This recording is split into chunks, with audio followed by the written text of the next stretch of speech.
بسم الله الحمد لله والصلاة والسلام على رسول الله. السلام عليكم ورحمة الله وبركاته.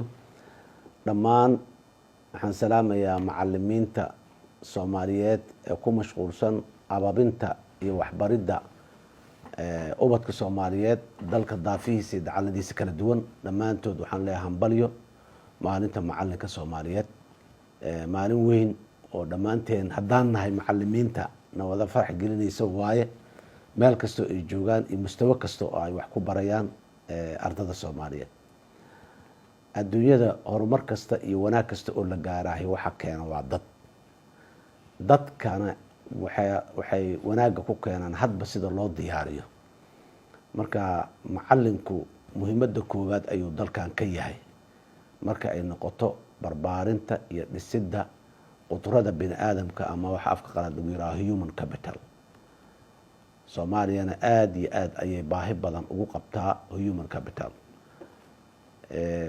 human capital kana inuu qofku uu yaqaano mathematics iyo physics iyo biology bas ma ah. human capitalku waa qofka sida maskaxdiisa ay u shape garaysan tahay, sida uu u fikirayo, waxa uu jecel yahay, waxa uu neceb yahay, waxa uu ka dhowrsanayo, waxa uu raadinayo waa akhlaaqiyadkiisa, dhaqankiisa, suluugiisa. qofka waaye waxa oo macnaha badan samaynayo ma aha skillska ma aha, laakiin qofka shakhsiyadiisa iyo sida uu fikirayo.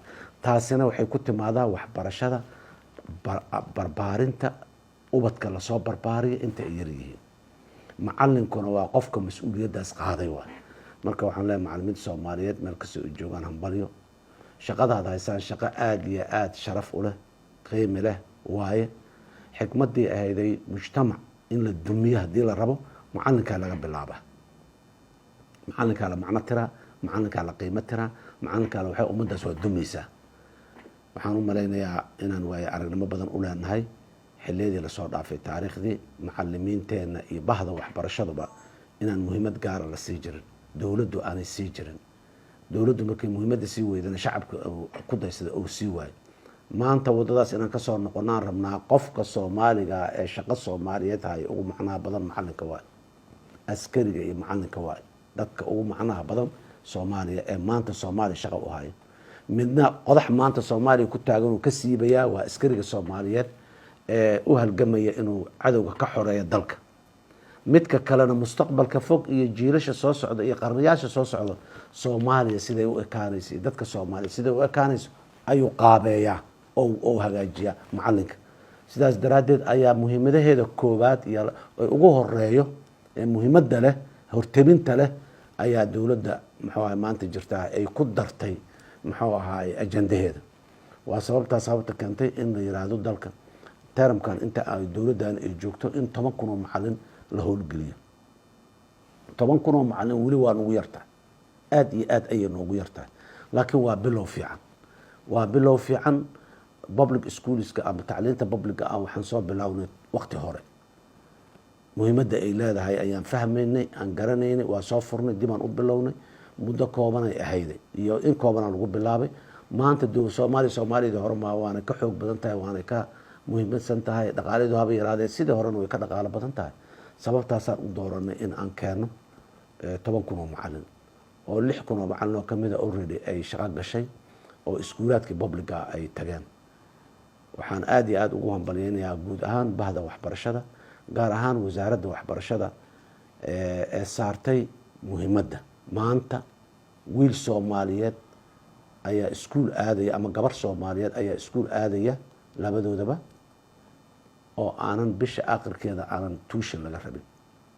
waxaa jaamacad aadaya wiil Soomaaliyeed iyo gabar Soomaaliyeed oo aan laga rabin semesterka aakhirkiisa aan tuition laga rabin. waa howl bilow ah, weli waa nugu yar tahay. jaamacadeenu ma qaado dhalinyarada Soomaaliyeed ee jaamacadaha rabtoo dhan. iskuuladeenu ma qaadaan dhalinyarada Soomaaliyeed ee da'da iskuulka gaartay. laakiin waxaan sidoo kale si lamid aan hambalyaynayaa ayagana waxbarashada gaarka ah oo iyada lafsadeeda shaqo weyn aad u weyn qabatay, dad badan soo saartay. intii ay maqneeday waxbarashada guud ee publica ana booska buuxiya ayaga lafsadooda waa hambalyaynayaa. nidaamka wasaaradda ay wado oo in la qaabeeyo waxbarashada oo dhan, hadday public tahay hadday private tahay, inay dhinac ka raacaan aan rabnaa.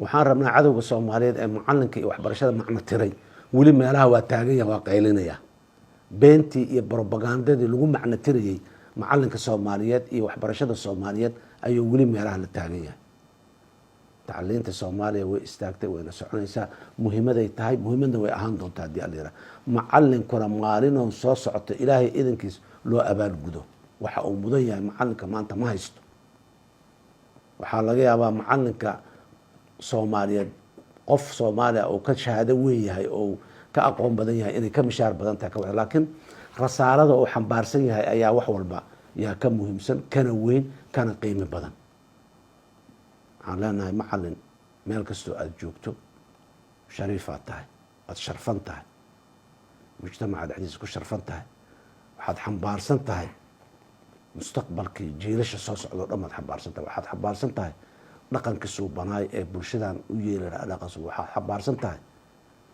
boholihii iyo godadkii mujtamacana ay kusoo kufeen ay kusoo dhaceen berri sidii aanay mar kale ugu kufileen ugu dhici lahayn qofka ka shaqaynaya waa adiga macalin muhiimadaasaad ummadda u leedahay adduunya iyo aakhirana ilaahay wuu kugu abaalmarinayaa shacabka Soomaaliyeedna wuu ku aqoonsanayaa iyo dowladdiisa haddii alla yiraahdo hambalyo hambalyo hambalyo aad iyo aad aa u mahadsantihiin wasalaamu calaykum waraxmatullaahi wabarakaatuh